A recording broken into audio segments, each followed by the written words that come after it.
네, 안녕하세요. 오늘 진행을 맡게 된 미학과의 이혜환인데 흥행이 너무 잘 돼가지고 좀 당혹스러운 느낌이긴 합니다. 예, 계획된 대로 시작해 보겠습니다. 저희 2022년 저희가 처음 시작하는 그 미래 인문학 토크이고요. 인문학연구원에서 주최합니다. 오늘 사실 이 신입생들이 굉장히 많이 오실 줄로 알고 그래서 인문학연구원에 대한 소개도 이렇게 드릴까 하고 준비도 했었는데 몇 분 안 와 계시지만 하여튼 인문학연구원은 저희 이제 개별적인 역사를 가지고 있는 17개의 연구소들이 모여 있는 그 연구원입니다. 그래서 그 안에 연구를 전담하시는 연구 교수님들도 계시고요. 또 그다음에 인문논척이라는 학술지도 내고 있고 또 기성 연구자들에 대한 지원 같은 거 계속 해왔는데 우리 이제 새로 우리 앞에 앉아 계신 김현진 원장님, 영문과의 김현진 교수님이 원장으로 오시면서 인사 한번 하셔야 되나?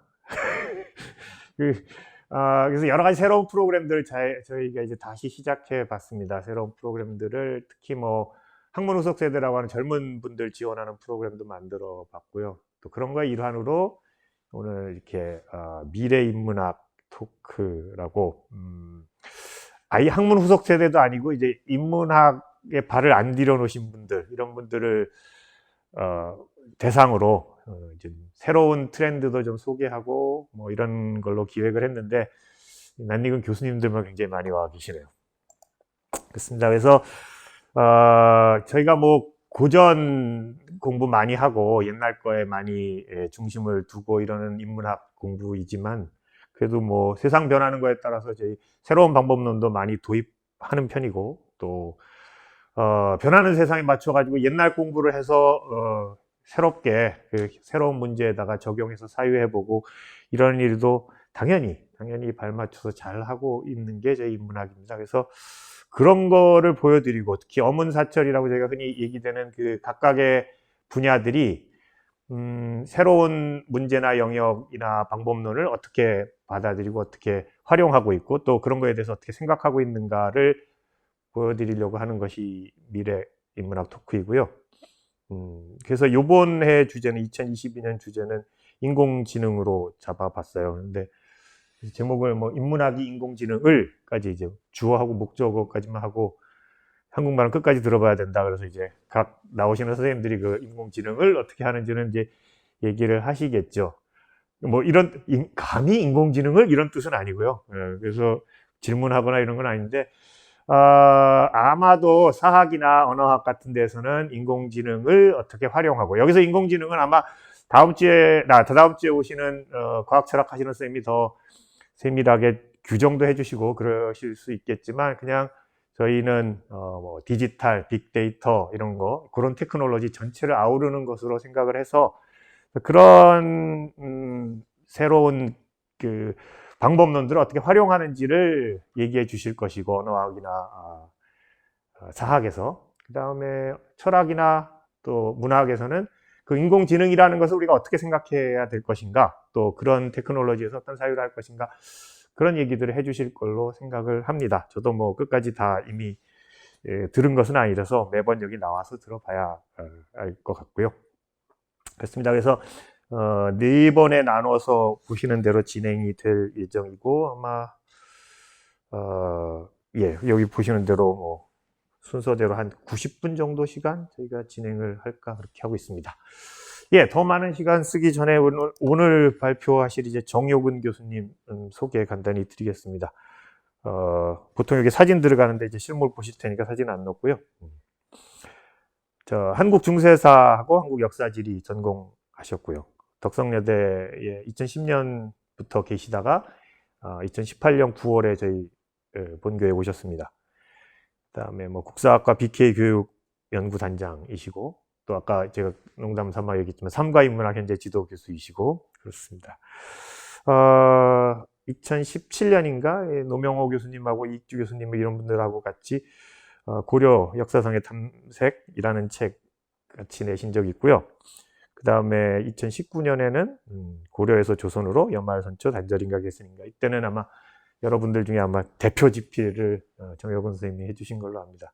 그리고 소개해 주십사, 논문을 한두 편 학생들에게 소개해 주십사 해서 아마 가장 최근 논문으로 2021년 논문을 주셨고요. 그래서 고려 중후기 수령관의 정치와 고을 읍경 및 관격 변화의 역사성이라는 제목의 논문 최근에 쓰신 거고, 아마 그 다음 거는 조금 오래됐지만 우리 오늘 얘기할 주제하고 제일 관련이 있어서 소개해 주시는 것 같아요. GIS 기법의 활용을 통한 조선 후기 월경지의 복원. 월경지라는 것도 뭔지 잘 모르시겠죠. 나중에 질문하시면 아마 알려주실 것 같습니다. 자, 그래서 바로 이 얘기는 아니지만 하여튼 우리나라 고지도가 디지털하고 만나서 어떤 일이 일어나고 또 역사 지리 정보 시스템, 지리 정보 시스템에 앞에 이제 히스토리가 붙은 것 같아요. 그래서 그게 무엇인지 저도 같이 이제 문외한의 입장으로 강의를 같이 들어보고, 그 다음에 또 앞에 나와서 제가 감히 또 질문도 몇 개 던져보고, 또 여러분들 질문도 당연히 받아보고, 이렇게 해서 한 5시 반 정도까지 진행을 해보도록 하겠습니다. 자, 그럼 정요근 교수님 소개하겠습니다. 박수로 맞이해 주십시오. 네, 안녕하세요. 소개받은 정요근입니다. 금요일 오후에 이렇게 바쁘신 가운데서도 이렇게 굉장히 많은 분들이 참여해 주셔서 영광스럽고 감사하고 그렇습니다. 제가 이 주제, 이 내용을 가지고 지금 거의 한 3, 4년 좀 우려먹고 있는데요. 지금 그때부터 쭉 봐오신 분들 여기 앉아 계시고, 또 그래서 사실 조금 좀 민망하기도 하고 그런데, 또 미래 인문학 토크라고 해서 또 이렇게 여기 지금 한 수십 명 앉아 계신 우리 1학년 또 재학생 학부생들 대상으로 이렇게 자리를 마련했습니다. 네, 제목은 우리 엣지도 디지털과 만나다 이렇게 말씀을 드렸습니다. 아까 이제 인문학이 인공지능을 이라고 말씀을 하셨는데요. 사실 제가 오늘 다룰 주제는 인공지능과 직접적으로 관계되는 것은 아닙니다. 아니고 이제 인공지능을 활용하기 위해서 인공지능이 그냥 돌진 않잖아요. 뭔가 데이터가 있어야 돌잖아요. 그래서 그 인공지능을 돌리기 위한 데이터들을 쌓는 작업을 하는 겁니다. 그래서 그거에 대한 말씀을 좀 드리도록 하겠습니다. 그래서 이제 고지도를 요새 이제 많이 활용을 하고 있는데요. 고지도라는 거는 이제 우리나라의 고지도라고 얘기하면 이제 근대적인 측량 기술이 적용되지 않고 제작된 지도죠. 그래서 이 고지도라고 하는데요. 그냥 옛날 사람이 그린 지도 다 고지도입니다. 크게 이제 그림식으로 이제 회화식으로 그린 것도 있고, 그런데 이게 이제 거리 축척 잘 안 맞습니다. 그래서 우리가 이제 지오 레퍼런싱이라고 그러는데, 이거를 지금 현재 지도로 이렇게 맞추려는 시도를 해도 도저히 맞을 수가 없죠. 이제 그런 한계가 있습니다. 하지만 이제 옛날에도 이제 거리를 맞추려고 굉장히 노력을 했어요, 사실은. 그래서 이제 축척 있잖아요, 축척. 그래서 옛날에도 이제 백리척 같은 걸 만들어서 지도에다가 대동여 지도 아시죠? 거기에도 백리척이 있거든요. 그렇긴 했지만 아무튼 간에 그런 이제 특징들이 있고 이제 한계가 있다. 방안이라고 하는 건 이제 방안지 모눈종이 보시면 되죠. 이렇게 조그맣게 바둑판 모양으로 거리 이런 것들을 만들어서 측량은 하지는 않았지만 어떤 그런 것들을 시도들을 했다. 그렇게 보실 수 있는데요.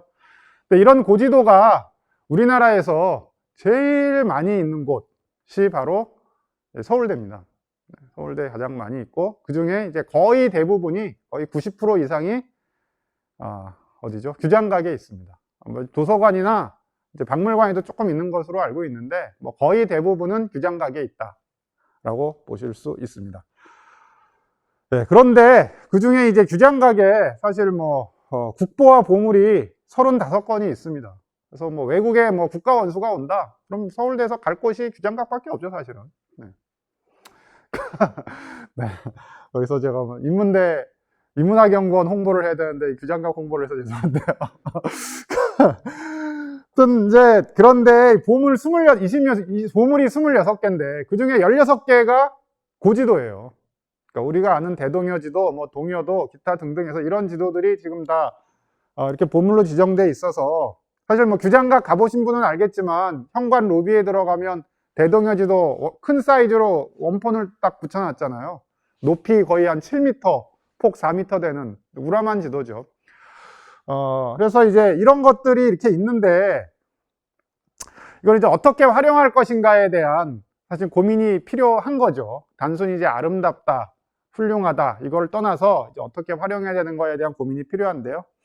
간단하게 뭐 고지도 몇 개 보여드리겠습니다. 다 아시는 지도죠, 이거. 제일 지금 우리나라에 남아있는 지도 중에 오래된 축에 속하는 이 동남도 혹은 팔도 충도라고 하는데요.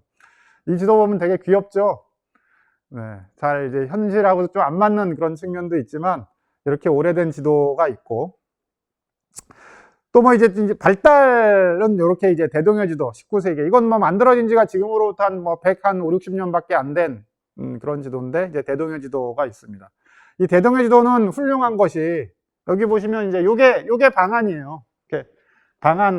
이렇게 방안을 해가지고 최대한 거리를 정확하게 맞추려고 한 거죠. 이게 이제 목판으로 만들었다는 거죠. 네, 목판으로 만들어서 굉장히 그냥 인쇄를 할 수 있게, 그렇죠? 목판으로 만들어서 인쇄를 해서 누구나 사용할 수 있게 만들었다는 장점이 있습니다. 뭐 자세하게 설명하면 끝이 없는데 또 뭐 제가 이 얘기만 쭉 할 수는 없고 그래서 그냥 간단하게 넘어가도록 하겠습니다. 그 다음에 이렇게 접을 수가 있습니다. 접을 수가 있어서 필요한 부분만 찍어낼 수가 있다. 뭐 이런 장점이 있죠. 그래서 이제 책으로 된 거지만 다 합치면 저렇게 큰 지도로 되고 저 높이가 7m쯤 돼요. 폭이 한 4m 정도 되고. 그다음 이제 이 서울 부분만 제가 좀 확대해서 이렇게 표시를 했는데 이렇게 구현이 되어 있습니다.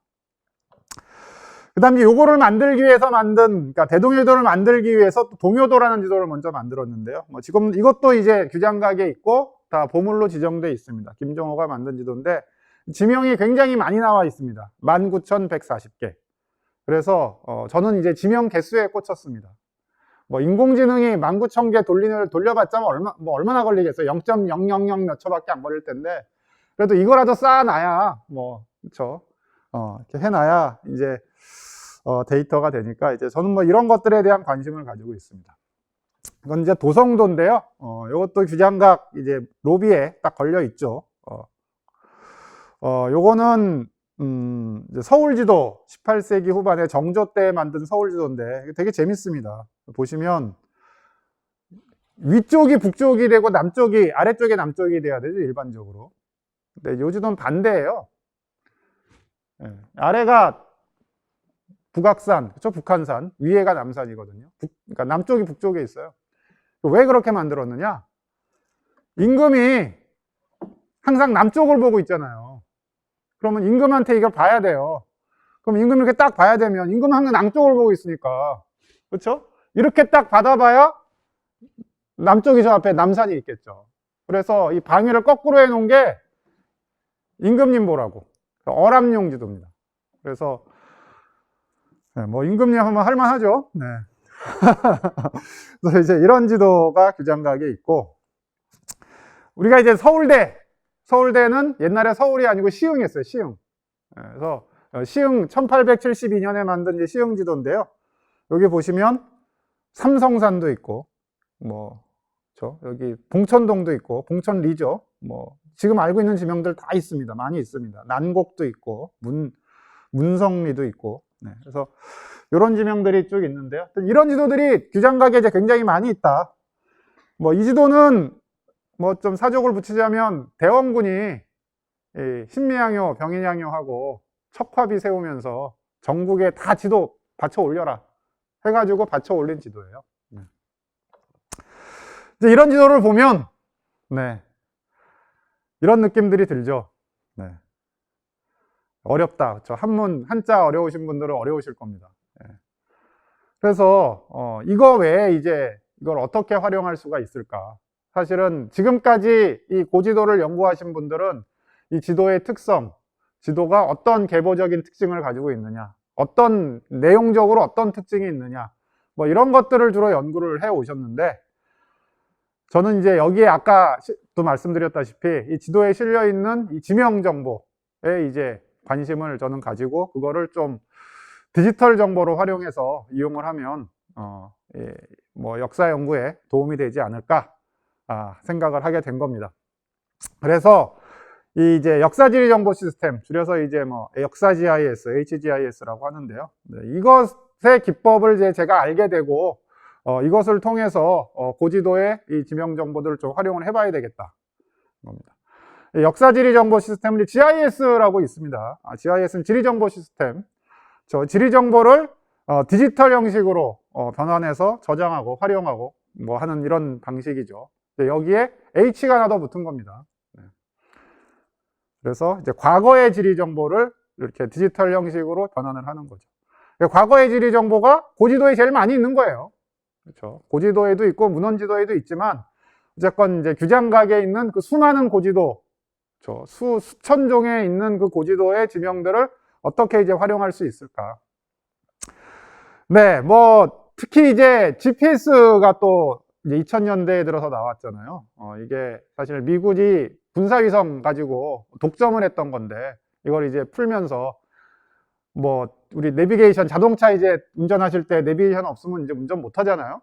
어디 다니실 때도 그렇죠. 핸드폰에 뭐 약속 장소 정할 때도 다 그게 다 이제 GPS 가지고 하는 거잖아요. 이게 이제 이런 것들이 되면서 GIS의 활용 이 방안도 훨씬 더 넓어졌습니다. 그러니까 제가 무슨 생각을 하게 됐냐면 자동차 내비게이션에 대동여 지도의 지명을 넣을 수 있지 않을까. 이런 생각을 이제 하게 된 거죠. 사실 이제 현재의 지리 정보는 뭐 굉장히 많이 있습니다. 여기 지금 여기 공간 정보 포털 오픈마켓 여기 가보시면 어떤 것도 있냐면 뭐 전국의 핸드폰 기지국 위치 정보가 다 나와 있고 뭐 무슨 공공기관 정보 이런 거는 말할 것도 없고요. 별별 희한한 정보까지 다 나와 있어요. 이게 그냥 나와 있는 게 아니라 다 오픈되어 있습니다. 그래서 뭐 GIS 프로그램을 활용하면 그거 다 그냥 활용해서 그 위치 정보를 다 찍을 수가 있습니다. 그래서 지금의 어떤 지리 정보는 뭐 국가 기밀이 아니고 뭐 이런 것이 아닌 이상 굉장히 많이 뭐 이제 공개가 되어 있는 거죠. 또 그렇게 공개가 되어 있어야 이제 민간에서 활용을 할 수 있습니다. 그런 걸 제일 잘 활용한 업체가 어디냐면 배민이죠, 배민. 그렇죠. 그런 정보들 다 받아가지고 공개를 하고 받아가지고 그걸 이제 영업 활동에 이용을 한 겁니다. 그런데 거기 공간 정보 포털에 가면 현재의 지리 정보는 무지 많지만 이 역사 속의 지리 정보는 없어요. 그래서 어떻게 보면 뭐 아주 틈새죠, 틈새. 그 틈새를 이제 제가 이제 보고 저는 원래 운동 중에 제일 좋아하는 게 쇼트트랙이에요. 네. 쇼트트랙은 틈을 찾아 들어가는 거잖아요. 네. 그래서 이 틈새를 찾아서 이제 역사 GIS를 한번 해보자. 그래서 이제 고지도나 옛 문헌 정보에 있는 이 지명 정보를 이제 디지타이징을 해서 혹은 이제 지오 레퍼런싱이라고 하는 과정을 거쳐서 현재의 GIS 정보와 연동을 시키는 거죠. 그래서 그거를 바탕으로 해서 이제 다양한 연구 활동을 하는 겁니다. 그런데 그거를 이제 그 데이터들을 쌓으면 쌓을수록 이제 뭐 빅데이터가 되는 거죠. 뭐 뒤에 이제 고고미술사학과에서 오신 분들이 계신데 아마 그 정보들은 잘 알고 계실 겁니다. 지금 문화재청에서 문화유적 정보 같은 거 데이터로 쌓아가지고 그거 제가 보니까 한 10만 건 정도 되더라고요. 네.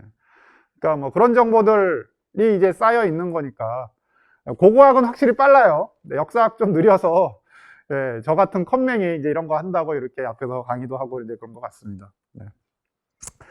네, 그래서 이제 이런 정보들을 다양한 유형으로 점이나 선, 면, 크게 이제 3가지 유형이 있는데요. 요것들로 이제 정보를 만들어서 DB로 만들어서 또 전용 소프트웨어를 통해서 이제 활용하고 구현할 수 있습니다. 그래서 이 DB 구성을 어떻게 잘 하느냐도 굉장히 중요하고요. 그다음 이제 물론 이제 위치의 정확성을 기하는 것도 굉장히 중요하죠. 그래서 이제 이런 것들을 활용하는 프로그램이 소프트웨어가 요새 이제 ArcGIS하고 QGIS라는 게 있는데요. 이제 QGIS 요새 많이 씁니다. 공짜라서. 네. 뭐 이제 요렇게 작업은 하는 겁니다. 간단하게 이제 말씀을 드리면, 요렇게, 이건 이제 일제시대에 만든 조선지형도인데요. 요거 이제 지금 여기 관악구 지역을 제가 이렇게 뽑은 건데, 안 보이실지 모르겠는데, 여기에 있는 점들을 하나하나 이제 그 프로그램들을 이용해서 이렇게 찍는 거죠. 찍고 이제 DB에 이제 그 정보를 입력을 하는 겁니다.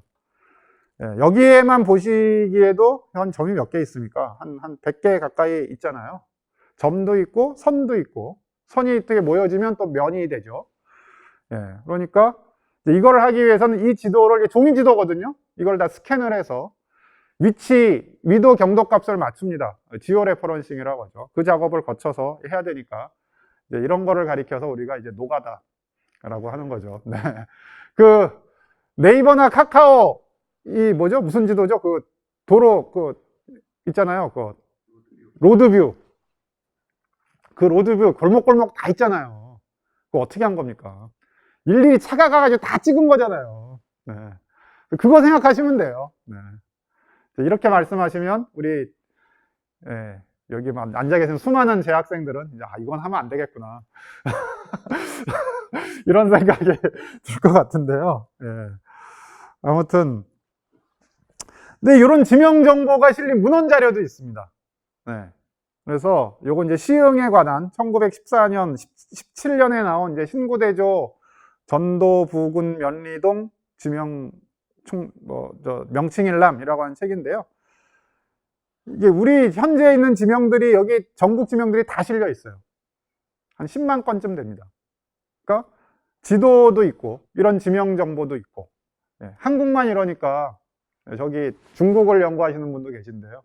중국을 치면은 뭐 엄청나게 많은 지명수가 있겠죠. 뭐 세계로 나가면은 뭐 말할 것도 없을 겁니다. 그래서 이제 이런 정보들을 일일이 다 입력하고, 근데 하나의 지명이 하나만 있는 것이 아닙니다. 여기가 지금 뭐 봉천동이지만 신림동이지만 또 과거에는 또 다른 지명으로 쭉 불렸을 거 아니에요. 이건 조선 후기에 나온 호구총수라는 책인데요. 여기에도 똑같이 이 시흥, 금천이라고 있습니다. 이 시흥에 이 지명 자료가 다 이렇게 조그만 글씨로 다 실려 있습니다. 저 돋보기로 이거 다 보거든요. 그래서 여기에 있는 지명, 똑같은 시흥이지만 이런 지명들이 또 이렇게 실려 있어요. 그래서 이렇게 실려 있는 지명들의 위치 값을 찾아서 일일이 이제 현재의 그 지명 정보, 현재의 지명 정보라는 거는 결국 위도 경도 값이죠. 과거의 지명 정보는 시간 값이 들어가죠. 이게 몇 년의 기록이다. 현재의 지명 정보는 위도 경도가 들어가, 좌표 값이 들어가야 되는 거고. 그거를 이제 연동을 시키는 거죠. 그럼 이제 이렇게 나오는 겁니다. 그러니까 지금의 이 관악구, 이제 과거에 시흥이 있었고, 지금 이제 동면이죠, 동면. 지금 관악구는 시흥군 동면이 되는데요. 시흥현 동면이. 그래서 이 동면의 영역 범위를 이렇게 다 구현을 할 수가 있는 거죠. 그래서 이제 이런 작업을 제가 뭐 약간 이제 덕후 기질이 있어야지 할 수 있는데 쭉 이제 해오고 있습니다. 그럼 이제 이런 것들을 하면 이제 고지도, 이제 왼쪽이 고지도고 오른쪽은 이제 현재의 지도인데요. 이렇게 고지도에 있는 지명도 똑같이 할 수가 있는 거죠. 고지도에 있는 지명을, 고지도를 이제 스캔을 해서 그 디지털 파일은, 고지도는 이제 좌표 값이 없죠. 그러니까 위도 경도 값이 없는 거죠. 좌표 값이 없는 게 아니라 위도 경도 값이 없어요. 맞출 수도 있지만 축척이 안 맞으니까 전체가 다 맞을 수가 없습니다. 어디 한 군데가 맞으면 다른 데 틀리게 돼 있어요. 틀려도 너무 틀리죠. 지도가 축척이 안 맞으니까. 그러니까 그냥 0,0에 맞추고 그냥 이렇게 점을 찍습니다. 현대지도는 위치값이 있죠. 그러니까 0,0에 맞춰가지고 여기 점들을 다 찍었는데 그거를 현대지도에 지금 어디에 다 연동을 시키는 겁니다. 저 DB를 그렇게 이제 구성을 하는 거죠. 그러니까 이 점을 찍으면 저 점이 나오게. 그렇죠. 일일이 하나하나씩 하면 이제 이렇게 되죠. 그러면 이렇게 많아지는 겁니다. 지금 하나하나가 연동된 거를 지금 보여드리는 겁니다. 점도 연동시킬 수 있고 선도 연동시킬 수 있고. 근데 선은 엄밀히 얘기하면 선이 연동되는 게 아니라 폴리건이 연동되는 겁니다. 면이. 그래서 이제 그렇게 연동을 시켜서 작업을 할 수가 있습니다. 요건 이제 대동여 지도를 이렇게 현대 지도의 지명 정보와 연동시킨 거고, 요 가운데 있는 거는 이제 DB죠, DB. DB를 이렇게 구성을 해서 요거를 이제 연동시켜주는 프로그램이 아까 말씀드린 이제 QGIS나 ArcGIS 같은 프로그램인데, 요건 이제 제가 갑질하는 교수, 이제 저희 대학원생이 자기는 조선시대 서울을 연구하고 싶다. 그래서 그럼 서울을 한번 찍어봐라. 그래서 이제 대동여 지도의 서울 확장 지도인데요. 그 서울 지도의 점이 한 300개쯤 되더라고요. 그거를 자기가 일일이 다 찍어가지고, 이렇게 현대 지명 정보랑 매칭을 다 시킨 겁니다. 그래서 이제 교수가 또 잘하는 거는 그거죠. 너 열심히 했구나. 이 데이터 나 좀 줄래? 근데 뭐, 그런 건 아니고요. 이건, 너무 이상하게 그렇게 보지 마세요. 이거는 연구사업에서 한 거예요, 연구사업에서. 연구사업에서 한 거라서 저만 받은 게 아니라 다 공개되어 있는 정보입니다. 그래서 그 사업을 하고 그 친구는 자기 공부를 하면서 돈도 벌고. 되게 좋은 거죠. 그리고 자기 연구에 활용하고. 이게 참 똑같은 걸 한 건데, 말을 어떻게 하냐에 따라서. 아무튼 그렇습니다. 그래서 뭐 이 친구는 저한테 지금 굉장히 고마워하고 있습니다. 뭐 믿거나 말거나인데. 규장각의 홈페이지가 있어요. 규장각 홈페이지에 있는데, 홈페이지에 지금 이런 고지도들을 지금 다 고해상도의 사진으로 찍어서 지금 공개를 다 하고 있거든요.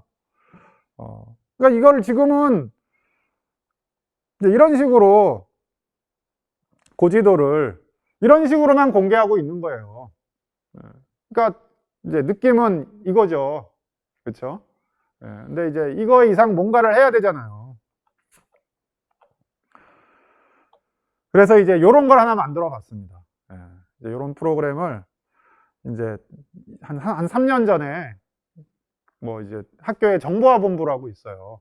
그 여러분들 IP 어드레스랑 다 관리하고 이제 그런 데인데, 정보화 본부에서 그런 것만 하는 게 아니라 정보화 사업 뭐 좋은 거 있으면 해봐라. 그래가지고 이제 규장각에도 이제 공문이 오니까 규장각에서 뭐 믿져야 어차피 규장각 그런 거 안 할 거라고 생각하는 줄 알고, 믿져야 본전이니까 이제 저를 뭐 해가지고 이거 한번 써보라고 그러더라고요. 그래서 제가 이제 열심히 쓰고, 우리는 1년에 한 3억씩 주고 한 10년쯤 해야 이거 제대로 잘할 수 있다. 그냥 뻥튀기를 막 했죠. 그랬는데 진짜 돈을 주더라고요. 이렇게 돈 쉽게 받는지 몰랐어요. 이렇게 말씀드리면 안 되죠. 뭐 3억을 받은 건 아니고, 한 몇천만 원 예산을 이렇게 받았습니다. 그래서 그거를 바탕으로 해서 이제 규장각이 가지고 있는 자체 예산을 좀 더해서, 이제 이런 플랫폼을 이제 만들기 시작했습니다. 근데 어떻게 보면 뭐 이공계 쪽에서 보면 아주 기초적인 작업이라고 할 수 있는데, 인문계에서는, 특히 역사학계에서는 이렇게 현재의 지리정보와 과거의 지리정보를 매칭시켜서 구현하는 플랫폼 사이트를 거의 최초로 만든 거다, 이렇게 보시면 됩니다. 그래서 지금 이 작업이 계속 매년마다 이제 같은 금액이 계속 지원이 돼서 작업이 진행이 되고 있고요. 일단 이제 여기서 여기 뭐죠? 대동여 지도랑 현대 지도를 이렇게 매칭시키는 사이트를 구성이 됐는데, 제일 찝찝한 게 이거예요. 이거 비었잖아요. 대동여 지도 여기가 없어요. 아무것도 없으니까 없는 거예요. 바다니까. 그래서 저걸 어떻게 메꿔야 되나 지금 고민 중인데, 그래서 제가 뭐 위에 있는 거 이렇게 따가지고 포토샵 해가지고 하자고 그랬더니, 이 지도를 왜곡하는 거라고 그런 거 하면 안 된다고. 네, 뭐 그렇습니다. 아무튼 이제 이렇게 작업을 하고 있는데요. 뭐 2019년, 20년부터 쭉 하고 있습니다. 지도는 규장각을 대표하는 지도, 아까 이제 16건의 고물이 있었다고 했는데, 그 중에 이제 6건을 뽑아서 전국지도, 군현지도 등등 해서 이렇게 해서 이제 경기도부터 쭉쭉 작업을 진행하고 있습니다. 그러니까 멋있잖아요. 대동여 지도에 있는 점들을 현대 지명 점들과 다 매칭을 시킨 겁니다. 점 개수가 똑같은 거죠. 이렇게 매칭을 시켰고, 대동여 지도뿐만 아니라 이제 김정호가 만든 동여도, 청구요람, 그 다음에 그 이전에 만든 해동지도, 조선지도, 1872년 지방지도 등등의 지정 정보들을 이렇게 쭉 작업을 했습니다. 네, 뭐 이렇게 보시면 되고, 그러니까 뭐 이런 거를 보셔야죠. 이런 내용은 뭐 재미없으니까 이런 내용을 보시면, 아까 시흥 제가 이제 말씀을 드렸잖아요. 그래서 여기 보시면 이제 이건 1872, 아까 1872, 이거 동여도죠. 동여도인데, 동여도에 있는 지명들이 쭉 있는데요. 그러니까 동여도에 스캔을 한 파일에 이렇게 그 지명을 다 찍은 거죠. 여기 보면. 그렇죠. 지명이 찍혀 있죠. 시흥에 찍혀 있고 어디에 찍혀 있고 다 찍혀 있습니다. 근데 이걸 찍은 거는 다행히 저희가 찍은 게 아니에요. 다행히 과거에 이제 이 고지도가 중요하다 하고 해서 한 20년 전쯤에 IMF 아시죠? 네, IMF 났을 때 이제 공공근로사업 뭐 이런 예산이 많이 투입이 돼서 그때 규장가게도 투입이 돼서 이때 이걸 많이 찍었다 그러더라고요. 그래서 그거를 활용해서 이제 여기 동요도엔 찍혀 있는 거예요. 다행히. 그러니까 이것까지 찍었으면 더 죽을 뻔했겠죠. 네. 그래서 여기에 찍혀 있는 데이터들을 좀 활용을 해서 DB를 짜서 거기에 이제 속성을 부여하고 이제 여러 가지 이제 기능을 넣었습니다. 그래서 연동을 시켜서 이런 프로그램을 만든 거죠. 현대 이제 지명 정보와 다 매칭을 시킨 겁니다. 그래서 지금 보시면 숫자가 지금 똑같이 이어지는 게 같은 지명이에요. 그렇죠? 그 다음에 또 저 맨 이쪽에 보시면 이제 이런 카테고리를 만들어서 검색도 할 수 있게 이렇게 만들었습니다. 그래서 지금 이제 경기도하고 강원도가 공개되어 있는데 앞으로 계속 확충해 나갈 겁니다. 그러니까 지금 이것도 보시면 바탕지도 처음 보시는 지도죠. 카카오도 아니고 네이버도 아니에요. 구글도 아닙니다. 처음 보시죠, 이런 거. 이게 뭐냐면은 V월드라는 거 처음 들어보시죠?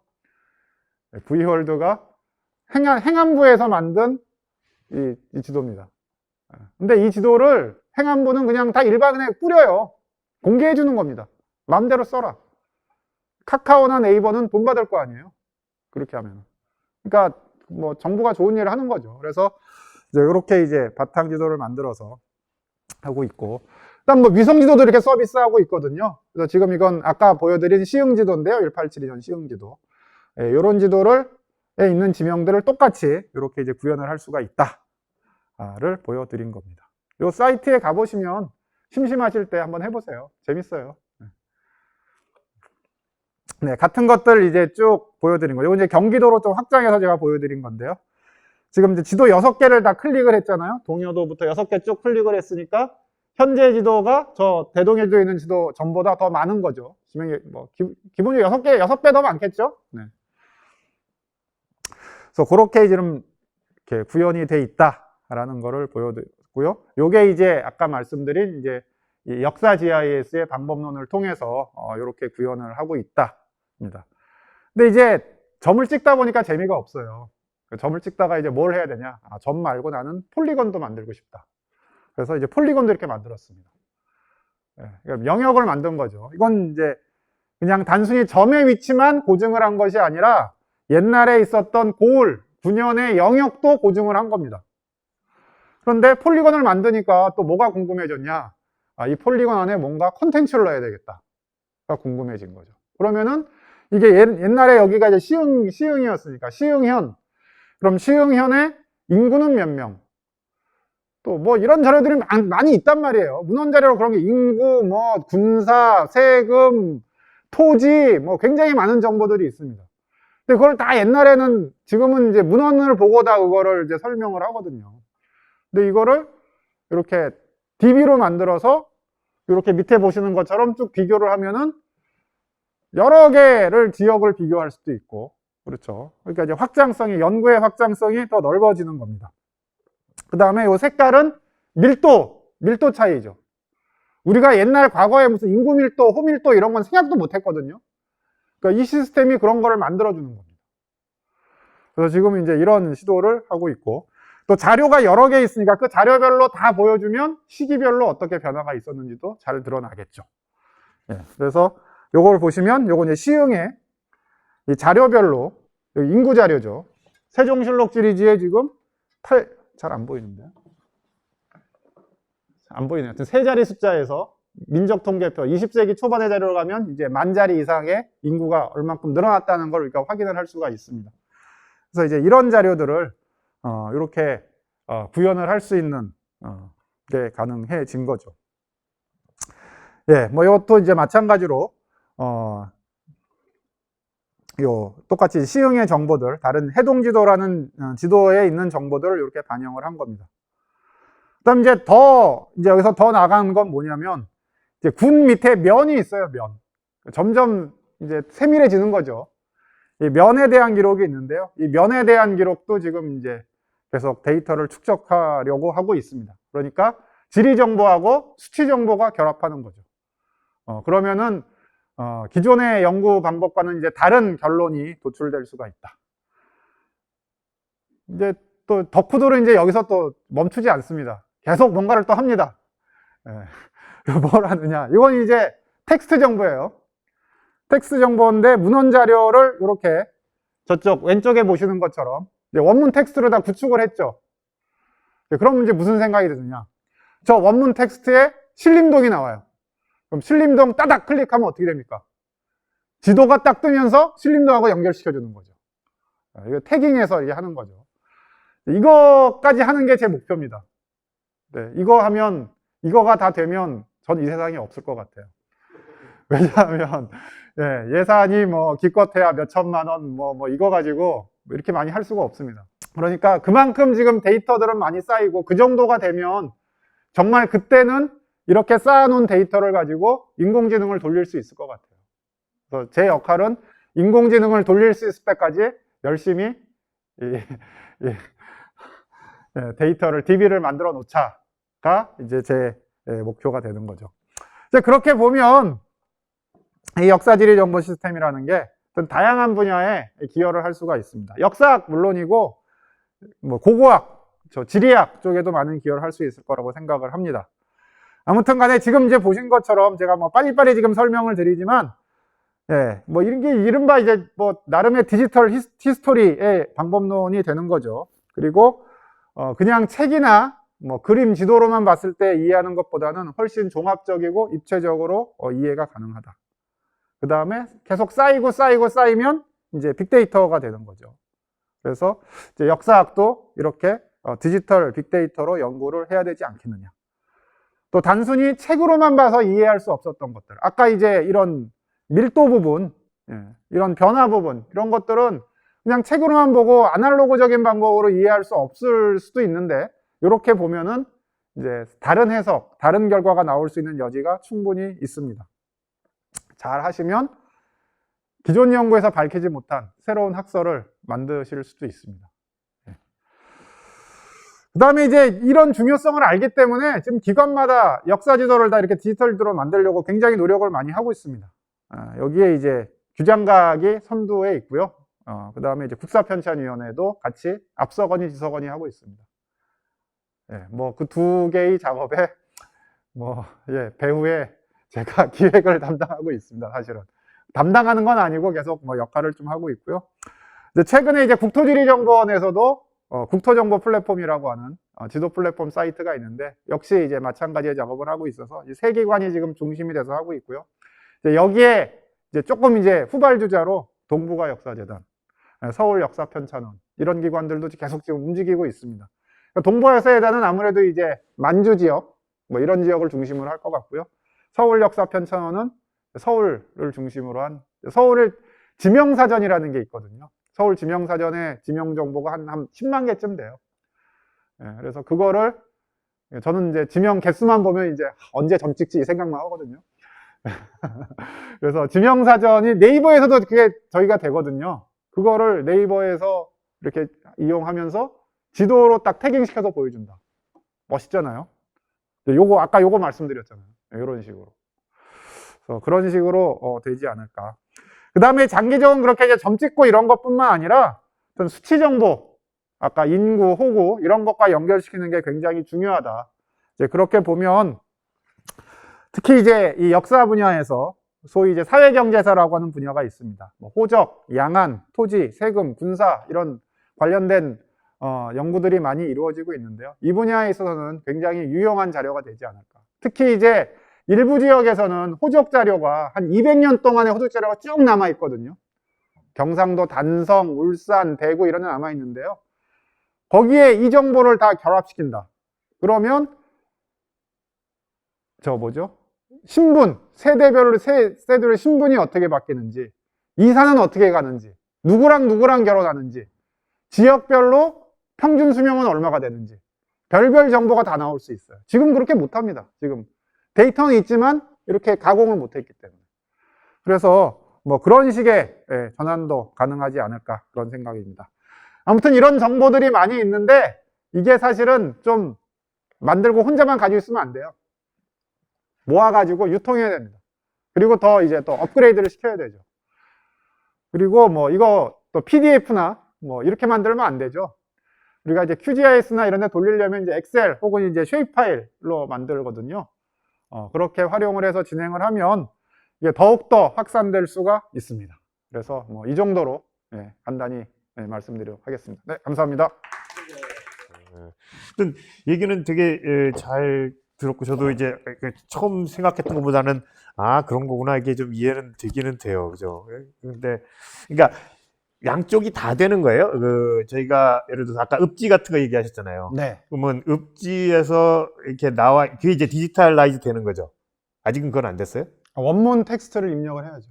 원문 텍스트가 디지털라이즈 되고 나면 일부 된 것도 있고 거기에서 뭐 신림동이 나올 때 클릭을 하면 그게 지도로 넘어가고 그렇죠. 네. 또 지도 이제 고지도도 디지털라이즈 돼 있는 거죠. 네. 고지도 보다가 뭐 삼성산 이렇게 하면 삼성산이 현재 이제 어디고 그다음에 나중에 선생님이 야심 있게 얘기하시는 거는 그렇게 돼서 그게 문헌 자료로까지 간다는 것까지 생각하시는 거잖아요. 네네. 그렇게 되면 진짜 근데 그러니까 하나 궁금한 게 마이크 안 해야 되는 건가? 그렇죠. 저희 뭐 얘기 다 들리시죠? 네. 저희는 이게 있으니까. 예. 아까 들으면서 하나 제가 걱정했던 거는 이게 계속 고지도가 더 생산되지는 않을 테니까 이미 한정돼 있는 고지도에서 다 입력하고 나면 그럼 일단 뭐 해야 되나라는 생각이 들었는데 이게 생각보다 굉장히 많겠군요. 네, 뭐 제가 그건 별로 걱정 안 하는 게요. 아마 제 인생 살 동안 다 입력이 안 될 거기 때문에 그건 이제 뭐 저희 다음에 연구하실 분들이 고민할 문제 같고요. 그래서 일단은 있는 거라도 좀 빨리 하는 게 중요할 것 같아요. 그러니까요. 그래서 얼마만큼 자료를 더 쌓을 수 있지 이렇게 생각했는데 굉장히 많이 나올 것 같네요. 네. 아까 말씀하신 것 중에 조선왕조실록은 지금 원문 텍스트가 다 갖춰져 있고 그다음 번역본도 지금 다 만들어져 있는 상태거든요. 그리고 실제로 거기에 있는 지명들은 이미 속성 부여가 다 돼 있어요. 이건 인명이다. 이건 지명이다. 그러니까 처음에 이제 그거를 이게 디지털 원문 자료를 만들 때 그거를 다 염두에 두고 만든 거예요. 그러니까 사실 거기에 지명 자료 같은 경우에만 이제 태깅을 걸어놨으니까 거기에다 이제 XML 파일로 그 위치 정보만 넣어주면은 바로 연동이 되는 거예요. 그러니까 조선왕조실록 하이퍼텍스트 같은 할 수 있는 거죠. 그렇게 되는 거겠네요. 그러니까 조선왕조실록부터 가면 돼요. 지금 그게 원문이 잘 달려 있으니까. 그래서 저는 사실 그러면서 선생님 처음에 발표하시는 거 이렇게 보면서 궁금했던 게 이제 뭐 활용 가능성은 굉장히 무궁무진하겠다 이렇게 하는데 그래도 딱 요런 콘텐츠가 예상된다 혹은 뭐 그렇게 이제 하이퍼텍스트 같이 되거나 양쪽으로 다 연동되고 되면 무슨 일이 뭐 정말 기상천외한 것도 나중엔 나올 수 있겠지만 지금 선생님이 예상하시기로 이러이러한 걸로 활용할 수 있고 이러이러한 게 뭐 새로운 걸로 이 학술적이거나 아니면 또 상업적인거나 그렇게 예상되는 게 좀 있으실까요? 저는 뭐 그냥 AR, VR 활용하면 좋을 것 같아요. 그러니까 증강현실 같은 거 활용해서 포켓몬 잡잖아요. 게임 콘텐츠로 저는 뭐 좀 그쪽에 게임 하시는 분들이 관심이 있으면 게임 콘텐츠로 좋을 것 같아요. 내가 조선시대 뭐 어디로 가서 뭐를 찾는다. 뭐 해서 뭐 포켓몬을 잡아도 되고 뭐 아니면 뭐를 해도 누구를 찾아도 되고 그런 식의 어떤 게임 콘텐츠도 가능할 것 같고요. 제가 아까 잠깐 말씀드리긴 했는데 전 내비게이션에 들어가면 되게 좋을 것 같아요. 내비게이션에 도로지도 들어가면 뭐가 좋죠? 금방 어떤 장점이 있을까요? 그냥 뭐 장점 운전에 오히려 방해가 될 수 있는데 어떻게 보면 어떤 문화유적지 같은 거를 갈 때 그런 이제 배경 지식을 거기서도 이제 찾아낼 수가 있을 것 같고요. 뭐 차에서도 이제 바로 그런 정보들을 이제 연동시켜서 이해할 수 있는 뭐 그런 어떻게 보면 이 모바일 어떤 정보 혁신, 예, 뭐 이것도 가능할 것 같고, 일반적으로 활용할 때는 특히 이제 이 청소년 교육, 특히 초중학교에서 그 자기 지역 그 학습을 3, 4, 5, 6학년 다 하거든요. 우리 지역에 뭐가 있는지, 우리 지역은 어떤지. 뭐 그런 거 이제는 뭐 이런 거 가지고 하면 되니까 쉽게 할 수가 있고, 나아가서는 뭐 그 중고등학교 다니실 때 사회과부도, 역사부도, 지리부도 이런 거 다 받으셨잖아요. 펴보셨어요? 전 그거 좋아했어요. 좋아하셨다고요? 뭐 받으면 그거부터 펴봤는데. 그거 라면 먹을 때 좋은 거 아닌가요? 라면 먹을 때, 그쵸? 컵라면 사발면 밑에 까는 거. 네.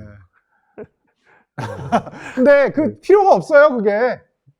그거를 네. 그냥 이걸로 만드는 거예요. 그렇게 예. 되겠네요. 뭐 혹시 출판사 관계자분들 계시면 뭐라고 하실지 모르겠는데, 뭐 이런 식으로 활용이 가능한 거죠. 특히 이제 아까 제가 말씀드렸던 뭐 동북아재단, 동북아역사재단 같은 경우에는 이제 한중, 한일 영토 문제, 뭐 독도라든지 무슨 이제 동북공정 뭐 이런 거라든지 이런 것들을 대처하기 위해서 만든 기관이잖아요. 근데 고구려의 영토, 뭐 고구려의 뭐 유적 이게 어디에 있는지 사실 잘 뭐 무슨 요동성, 뭐 안시성, 무슨 낙랑군 뭐 나오는데 모르잖아요. 그렇게 아무리 얘기해. 거기에 또 무슨 유적이 있는지 이런 것도 모르는데 그거 그냥 지도로 보여주고 그냥 보여주면 다 해결되는 거예요. 지도 클릭하면 관계된 연구가 쭉 나와서 연동될 수 있게. 그러니까 단순히 뭐 지명과 지리 정보가 연동되는 게 아니라 지리 정보를 가지고 이런 텍스트, 책, 연구 성과라고도 연동시킬 수가 있거든요. 아까 이제 조선왕조실록하고 지도하고 그 반대도 할 수 있는 거죠. 그거 좋아할지 모르겠네. 내비게이션 몰고 가다 갑자기 연구 시점. 아니, 그거는 이제 내비게이션 아니고 내비게이션하고 이제 도서관 가서 해야죠.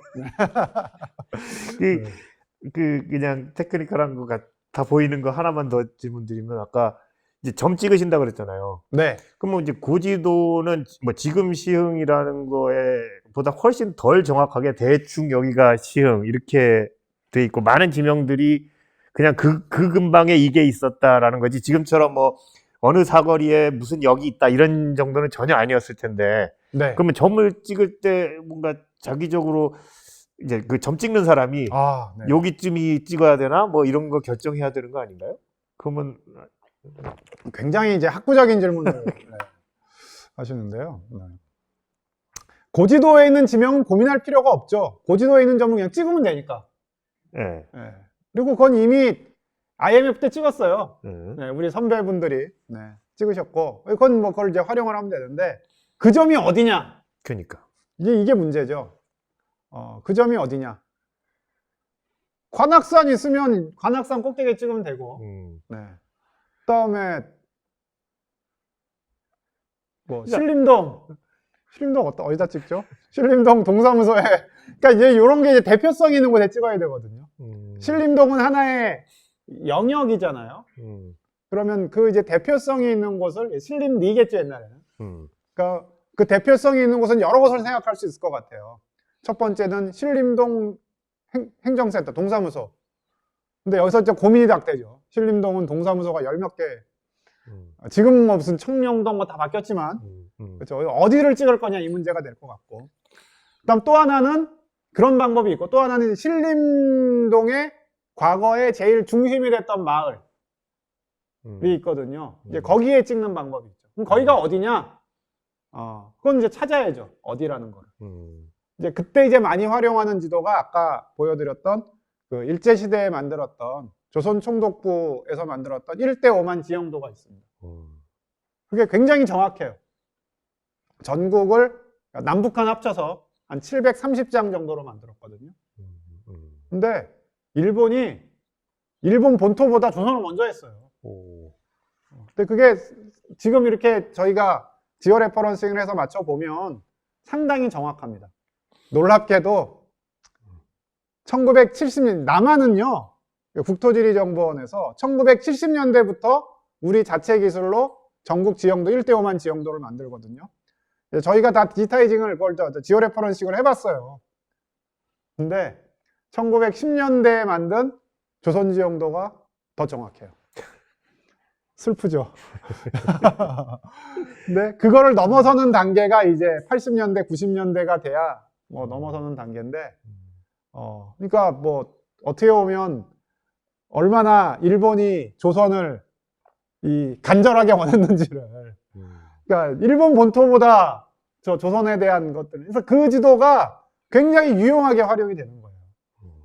아마 고고학 하시는 분들 그거 엄청나게 많이 활용하실 거예요, 그 지도. 예. 근데 다행히 이제 그 지도가 지금 국사편찬위원회 홈페이지에 가면 다 지오 레퍼런싱을 해서 다 붙여놨어요.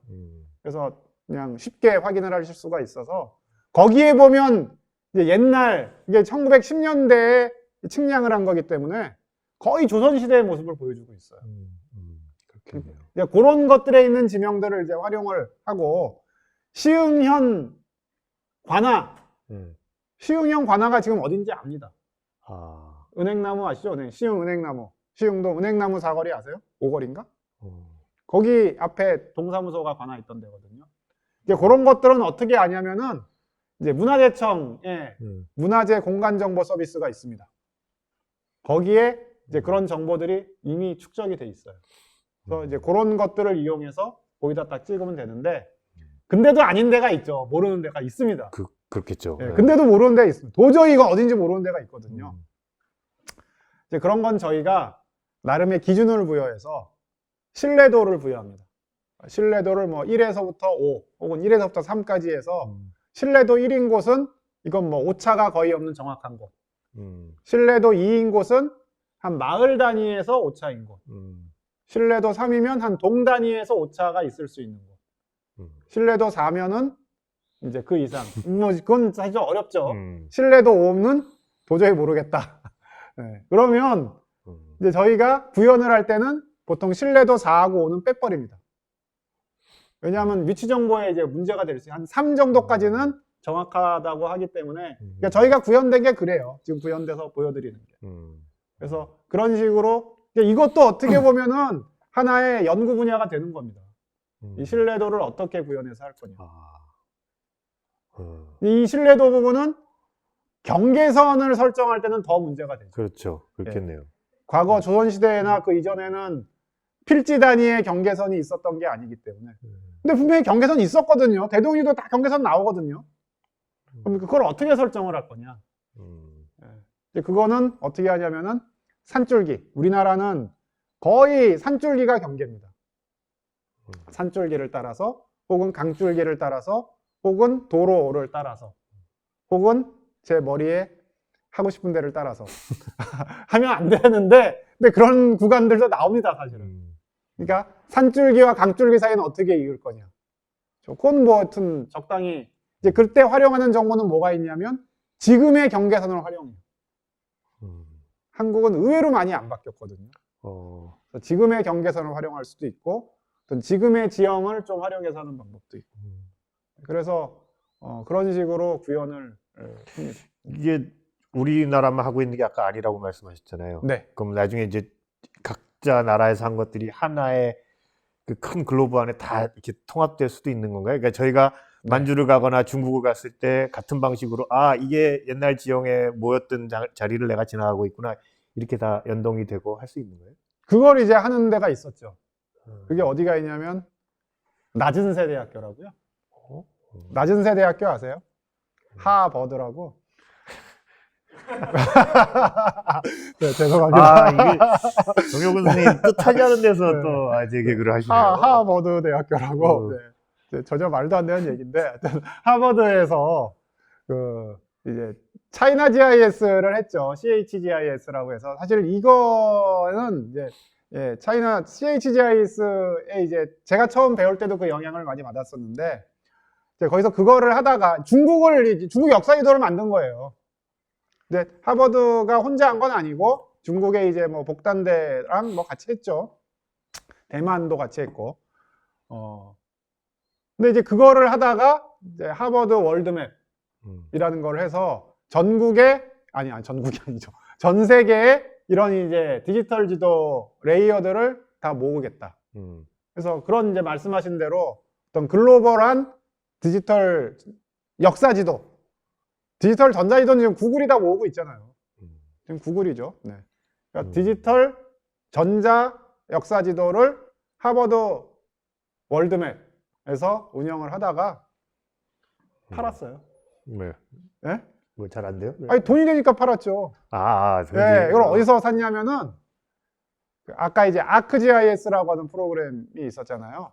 그 ArcGIS를 운영하는 에스리라고 하는 회사가, 미국의 에스리라는 회사가 그걸 샀어요.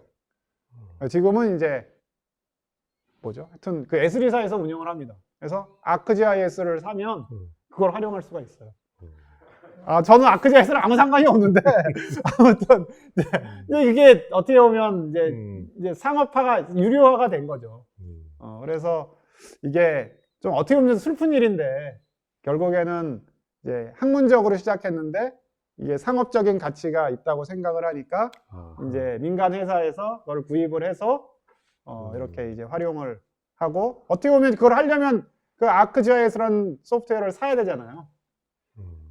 이런 게 있습니다. 그래서 이제 아까 소프트웨어 말씀을 드리면 이제 ArcGIS랑 QGIS라고 하는 이제 두 가지가 있는데, QGIS의 장점은 공짜죠, 공짜. 근데 좀 공짜 티가 나요. ArcGIS는 세련됐죠. 네, 그런 컨텐츠도 많고. 네, 그런 게 있습니다. 그 아까 또 레이어 그러면 이제 그 세로 축으로 계속 역사에 이게 1700년대 이랬고 1600년대 이랬고 그러면 저희는 제일 멀리 갈 수 있는 게 아까 보여주신 걸로 하면 한 1500년대까지 갈 수 있는 거예요. 그 이전에는 못 가는 거죠. 갑니다. 그 이전으로. 지도가 있어야 돼요. 그러니까 저희는 어디까지 갈 수 있고 그다음에 세계적으로는 네. 고지도가 어느 여기에 활용할 수 있는 아까 말한 그런 신뢰도를 가진 고지도가 어느 정도까지 물러날 수 있는 거예요, 시간상으로? 세계적으로 제가 봤던 데는 그 이제 영국이나 이런 유럽에서도 똑같은 이런 프로젝트들을 하고 있거든요. 이렇게 보면은 유럽 같은 데는 보니까 도시 지도가 굉장히 디테일한 것들이 많더라고요. 그러니까 거의 17, 18세기까지만 해도 굉장히 디테일한 이런 지도 복원이 가능하더라고요. 근데 한국은 어떻게 보면 도시 지도로서 제일 디테일한 지도가 아까 보셨던 도성도, 그게 제일 디테일하죠. 그게 제일 디테일하고 그게 이제 18세기 후반이니까 한국은 18세기가 돼야 좀 제대로 된 지도가 나와요. 17세기에 보면 17세기 지도도 일부 이제 전국 지도가 있는데 북한 쪽이 완전히 틀려요. 아까 그 제가 제일 처음에 보여드렸던 그 동구겨지 승남의 동남도라고 하는 지도, 완전히 북쪽이 절반으로 꺾어져 있어요, 직각으로. 그게 왜 그러냐면 모르는 거예요, 북쪽을. 사람들도 안 살고 그러니까. 근데 북쪽 지역에 대한 정보가 정확해지면서 정확한 지도를 만드는 게 18세기가 되고, 이제 그때부터는 전국 지도에 대한 관심이 굉장히 높아지고 9년 지도에 대한, 그래서 무지무지하게 많이 만들어지는데 그 지도들이 다 지금 주장각에 있는 거죠. 네. 그런데 이제 그 이전에는 사실 지금 지도가 뭐 없다고, 17세기만 해도 거의 9년 단위의 지도는 없어요. 16세기 당연히 없고, 당연히 없는데, 근데 구현이 가능합니다. 왜 가능하냐면 텍스트 자료가 있기 때문에 가능해요. 그러니까 읍지, 지리지라고 하는 문헌으로 된 자료가 있어서 그림으로 설명하지 않았지만 이제 이 글자로서 설명을 다 했기 때문에 그거를 풀어나가면서 이제 고증을 해나갈 수가 있습니다. 그렇군요. 그런데 사실 그렇게 많이 변한 게 없어서 어떻게 연동된지만 알면은 이제 구현이 가능하고요. 뭐 제가 보기에는 그러니까 정밀도는 좀 떨어지지만 통일신라 시대까지는 구현이 가능해요. 고려시대, 통일신라 시대까지. 그 정도 되면 내비게이션 다닐 때 좀 그렇게 여기 서라벌에 모인다 네. 이렇게 하고 네. 하면 네. 또 근데, 아까 네. 그거부터 말씀하실 게 있으면 하세요. 유적지를 가지고 하면 네. 더 많이 올라갈 수 있죠. 그렇죠. 근데 유적지는 이제 폴리건이 아니고 폴리건의 라인이 아니고 점 포인트니까 그건 이미 지금 문화재청에서 굉장히 많은 데이터를 쌓아놔서 내비게이션에 그것만 넣어놔도 여기가 어느 유적지다라는 건 되는데, 뭐 일부는 들어가 있죠. 일부 국보나 보물 이런 건 들어가 있지만 저기 뭐 학술적인 활용 이외의 것들 뭐 이제 선생님 말씀대로 접근성이 높아지고 많은 사람들이 활용을 하게 되면 뭐가 나올지 모른다. 어떤 식으로 활용되고 네. 거는 이해하겠고 좋은. 그러니까 놀이터를 그런데, 만들어주는 게 예. 좋을 것 같아요. 근데 이제 하나 궁금한 거는 학술적으로 네. 이미 이제 나온 것 중에 네. 아까 이제 못하던 연구가 가능하게 됐다라는 것도 얘기하셨지만 혹시 기존에 이런 줄 알았더니 이거를 뭐 만들고 하는 과정에서 보니까 이게 아니었네. 뭐 이렇게 반박되거나 이렇게 재설정되고 그런 학설이나 뭐 이론이나 연구 결과 같은 건 없습니까? 있죠. 어떤 사례를 좀 들어주시면. 제가 한 게 있죠.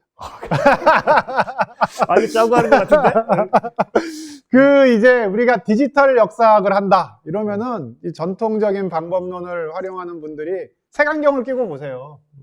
왜냐하면 디지털 했는데 결과가 옛날에 했던 거랑 똑같고 아니면 뭐 그냥 옛날에 했던 거를 검증하는 수준이다. 그럼 일단 이거는 돈이 많이 들어가잖아요. 자본이 많이 들어가고 예산이 많이 투입됐는데 똑같은 거 하려면 검증하려고 그걸 할 이유는 없잖아요. 그러니까 그거는 제가 보기에는 디지털 역사학의 방법론이 새롭지 뭐 이렇게 효과적이지 않기 때문에 그런 것이 아니라 그걸 활용하는 사람들의 어떠한 역사적 이해나 해석의 통찰력이 부족하기 때문이에요. 그러니까 검증하는 데까지밖에 활용을 못한 거예요. 그 이상 활용을 해야 되는데. 뭐 있다고 한 거는 잘 모르겠고요. 제가 이제 연구를 한 것 중에 제가 아까 이제 소개해 주실 때 이제 월경지라는 게 있었는데요. 월경지라는 거 잘 모르시죠? 네. 저는 처음에 그거 받아보고 네. 국경을 넘기 좋은 스팟, 그러니까 미리국 같은 거 하는 데인가 보다 그랬더니 월경. 찾아봤더니 아니더라고요. 네, 그거는 아니고요. 뭐 월경은 그런 뜻이죠. 경계를 넘어간 거니까. 하나 사례를 제가 말씀드리면 유럽의 지브롤터. 지브롤터 어느 나라죠? 영국이죠. 네. 영국인데 어디 있습니까? 네, 지브롤터 해협 있는 데라고 말씀하시면 뭐 모르시는 분들이 많아서. 네, 스페인의 맨 남쪽에 있잖아요. 네. 그러니까 영국하고 굉장히 떨어져 있죠. 이게 영국이 이런 게 이제 월경지예요. 그러니까 옛날에 홍콩, 옛날에 마카오, 그렇죠. 뭐 어디 령 이렇게 돼 있는. 그렇죠. 뭐 알래스카도 뭐 어떻게 보면 미국의 월경지가 되는 거죠. 근데 뭐 이렇게 이제 멀리 떨어진 것도 일종의 월경지인데 이제 이런 게 한국에 의외로 많았어요. 그러니까 이거는 뭐 한국의 월경지가 중국 어디, 일본 어디 이런 게 있는 게 아니라 수원 땅인데 수원인데 저기 천안 옆에가 있고 천안 땅인데 저기 뭐 어디 당진 옆에가 있고 이런 것들이 굉장히 많았거든요. 지금도 있어요. 월경지 어디에 있냐면 안양천 아시죠? 안양천 건너편에 독산동 한신아파트라고. 독산동 한신아파트라고 있어요. 쳐보시면 나와요. 한번 쳐보세요. 독산동 한신아파트. 쳐보시면 안양천이 있는데 안양천의 동쪽은 서울이고 안양천의 서쪽은 광명이에요. 그 고척돔 있고 뭐 무슨 제가 잘 가는 W몰 있고 뭐 이런데 가면 그렇거든요. 안양천 철산교, 광명교 다리 건너면 이제 광명이잖아요. 그럼 독산동은 서울이에요. 그러면 안양천의 동쪽에 있어야 되죠. 근데 독산동 한신아파트는 안양천의 서쪽에 있어요. 광명에 독산동이 있는 거예요. 그러니까 이것도 이제 일종의 월경지죠. 강을 건너서 우리 땅이 있는 거예요. 서울 땅이. 이런 것도 이게 왜 생겼냐? 근데 사실 이거 왜 생긴지는 알죠. 왜냐하면 거기가 안양천의 동쪽에 있었어요, 원래. 안양천이 꼬불꼬불했잖아요. 꼬불꼬불한 걸 이제 직강화를 하면서 여긴 서쪽이 된 거예요. 그럼 이제 경기도하고 서울하고 잘 타협을 해가지고 잘 맞추자 했는데 거기 사는 사람들이 거기 광명으로 가야 되잖아요. 광명, 난 서울이 좋아. 서울 남은 거예요. 과거에도 그런 이유로 월경지가 생겼어요? 과거에도 그런 것들. 그러니까 이제 현대에는 이제 이렇게 된 건데 과거에도 이런 게 있었죠. 그러니까 진도. 음. 진도예요, 진도. 진도가 섬이죠. 섬인데 음. 고려 말기에 왜구가 쳐들어왔어요. 우리나라 해안가를 다 뒤집어 놨잖아요, 왜구가. 이게 진도 사람들이, 해안 섬들에 있는 사람들이 다 이제 내륙으로 들어왔어요. 피난 온 거죠. 진도 사람들이 어디 가서 살았냐면 영암, 해남, 요 가까운 데에 있는 지역에 가서 살았어요. 이제 왜구가 끝났어. 조선시대 되고 이제 그러니까 다시 섬에 가서 살아야 되겠다. 진도가 다 갔어요. 진도 사람들이 진도로 다 갔어요. 근데 그 중에 안 간 사람도 있을 거 아니에요. 난 여기가 좋아. 그렇죠. 그런 데가 그냥 진도예요. 그러니까 영암, 해남 이런 데 진도가 있어요. 일부가. 그러니까 진도의 월경지죠. 근데 이제 이런 월경지가 왜 생겼냐? 사실 이거 설명을 못 했어요. 잘. 근데 이 GIS를 하면서 그런 시계열적인 흐름들을 쫙 보니까 과거에 여기가 뭐였고, 뭐로 바뀌었고, 이걸 이제 다 파악이 된 거예요. 그러니까, 아, 이런 월경지는 이렇게 생긴 거구나. 그 다음 다른 유형의 월경지들도 많습니다. 이렇게 된 것도 있고, 그 반대의 경우도 있죠. 천안인데, 이제, 몽골이 쳐들어왔잖아요. 800년 전에.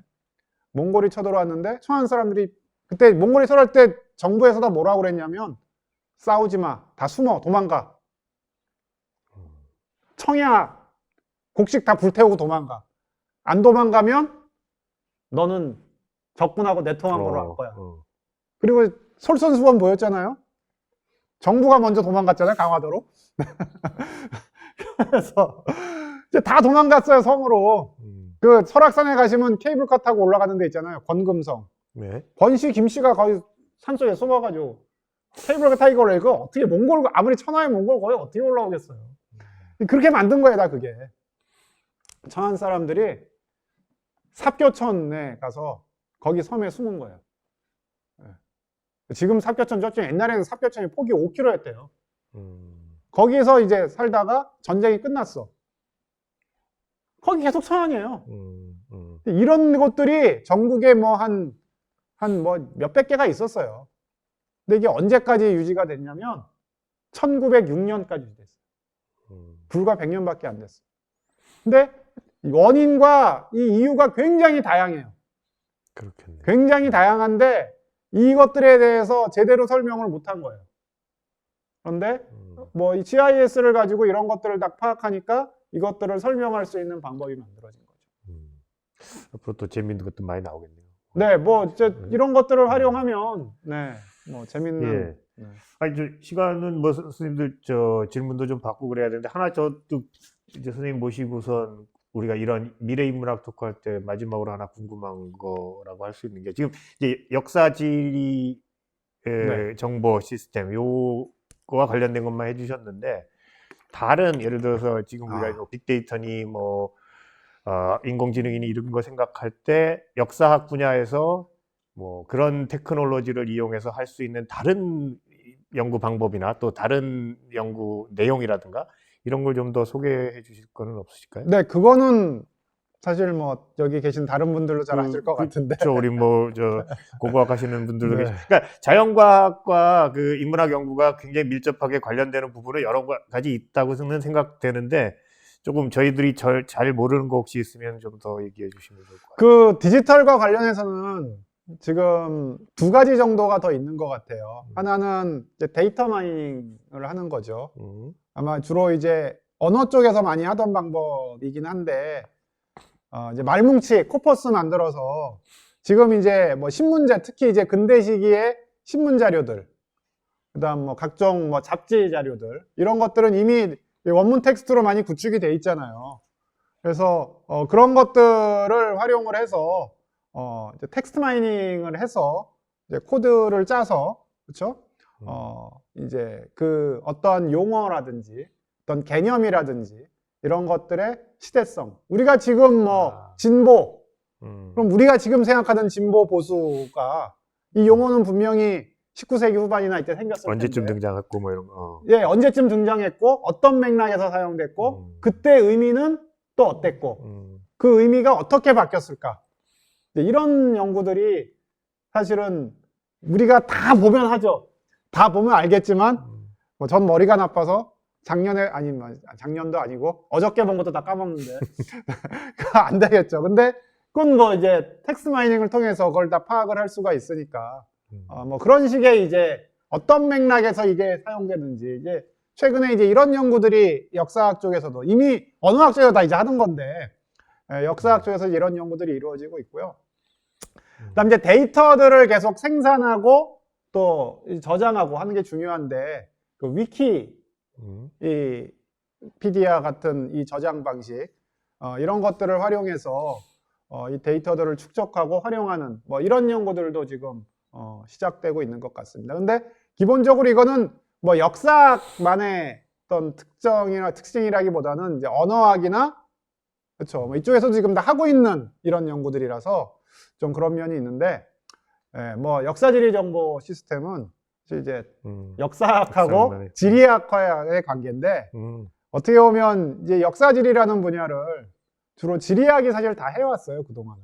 아까 제가 IMF 때 고지도에 점 찍은 분들, 다 지리학 하시는 분들이 찍었거든요. 근데 지금 지리학이 이 역사지리를 안 해요. 인문지리 자체를 안 해요. 왜냐하면 뭐 왜 안 하겠습니까? 취직도 잘 안 되고 돈도 잘 안 벌리고 이 투자 대비 효용성이 낮은 거예요. 제가 보기에는. 왜냐하면 지리학 분야에는 뭐 환경지리도 있고 경제지리도 있고 뭐 다양한 어떻게 보면 관심이 가 있는 그런 분야가 많고 또 어떻게 보면 이제 지리학은 사회과학이니까 인문학과는 좀 어떤 방향이나 설정이 다르잖아요. 현실적으로 어떻게 활용할 것인가, 응용할 것인가에 좀 중심이 돼 있는데 역사지리라는 분야는 사실 그 부분이 좀 약하죠. 그러니까 그쪽에서 이제 연구하는 분들이 많이 줄어들고 결국은 역사학은 어떻게 보면 그쪽으로 확장할 수 있는 여지가 있기 때문에 지금은 이제 그러한 좀 그 역사 지리 분야를 중심적으로 이끌고 나가는 분야가 이제 지리학 분야에서 역사 쪽. 예, 역사 쪽으로 지금 이게 바뀌어가는 이제 그런 거라서 어떻게 보면은 이 뭐 다른 이제 언어나 이쪽하고는 조금 이제 다른 이런 측면을 볼 수 있고요. 그 다음에 뭐 연결될 수 있는 분야는 결국 고고학도 밀접하게 연결될 것 같습니다. 특히 이제 발굴되는 유물, 또 이제 지형, 고지형, 예, 뭐 굉장히 고지형, 뭐 특히 해안선이라든지 굉장히 달라요. 지금 우리가 생각하는 것과는. 그래서 뭐 그런 부분하고 이제 서로 그러면 이제 지질학이나 뭐 이쪽하고도 연결될 수 있는 부분이 있겠죠. 그래서 지금은 어떻게 보면 새로운 어떤 해석이나 이런 것들을 할 때 이 학문 간, 학제 간 어떠한 협업, 예, 융복합은 필수적인 요소가 되지 않았나 그렇게 생각을 합니다.